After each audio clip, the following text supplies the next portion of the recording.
Ada beda antara self-reflection dan self-blame. Tapi itu semua dimulai dengan kamu bertobat. Kenapa relationship kamu selalu toxic? Ini alasan sebenarnya.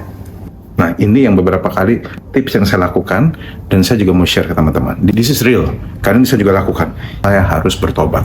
Seperti yang saya ngomong, bertobat itu ada sisi rekalibrasi. Keren ya katanya rekalibrasi. Kita belajar untuk mengkalibrasi ulang hati kita, pikiran kita, mindset kita, value kita. Jadi bukan cuma dosa yang kita perlu bertobat, bukan cuma dosa saya yang saya harus bertobat, mungkin kemalasan, anggap remeh, kesombongan dan sebagainya. Tapi saya juga harus bertobat di cara pikir saya, cara memilih saya, tipe saya, cara saya melihat diri saya sendiri. Dan karena itu akan kepancar. Karena saya pada waktu itu udah gambar dirinya pelan-pelan udah mulai pulih, saya mulai bisa terima siapa diri saya. Saya akhirnya menerima bahwa saya itu nggak bisa jadi sama orang sembarangan. Saya harus jadi sama orang yang kebetulan punya rangka berpikir juga. Nggak bisa sama perempuan terlalu feeling.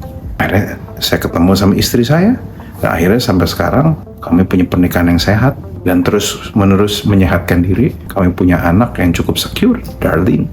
Tapi itu semua dimulai dengan kamu bertobat, mengkalibrasi your value, mengkalibrasi your way of thinking, mengkalibrasi the way you choosing. Ini adalah cara mengkalibrasi umpan.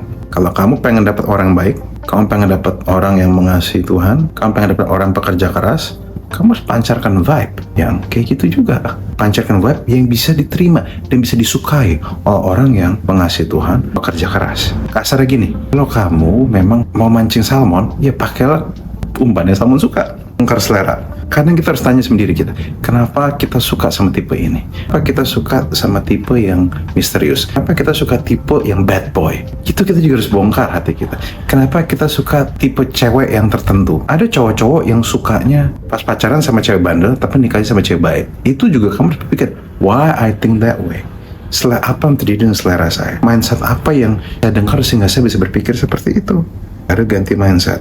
Kasih, cinta, kasih yang sejati tidak selalu berarti chaos. Dan kalaupun misalnya kamu saat ini dari rumah tangga keluargamu udah punya sesuatu yang ancur-ancuran, udah kelihatan ancur-ancuran, menunjukkan vibes yang ancur-ancuran, mungkin ini saatnya kamu cari referensi baru. Referensi itu penting, oke?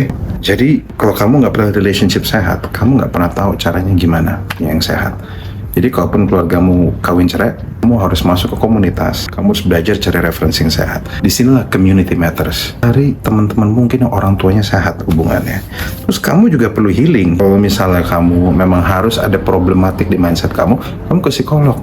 Tapi bukan cuma konseling psikologi doang, konseling pastoral juga penting. Agar kamu spiritnya bisa dibangun. Nanti mindset. Belajar firman Tuhan. Cari kebenaran. Kasih itu seperti apa yang Yesus tunjukkan. Saya tahu kan enggak semuanya Kristen. Kalaupun kamu misalnya bukan Kristen, ya kamu perlu berpikir ulang soal kasih yang sehat. Toh semua agama mengajarkan Tuhan yang baik kok. Walaupun bagi saya sih Tuhan saya sih baik banget.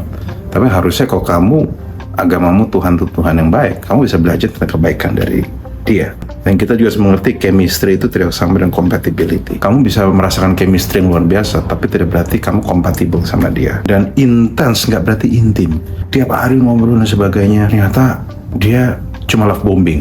Kenapa saya tadi bahas psikologi itu penting? Karena saya tahu ada beberapa orang yang saking problematiknya menikah sama orang NPD, bener-bener didiagnosa NPD, akhirnya terpaksa cerai.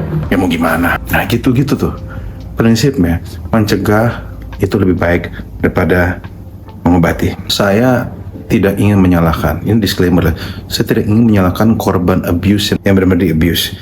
Ini bukan untuk korban kekerasan atau yang abuse berat, yang kamu kebetulan dapat orang salah dan sebagainya.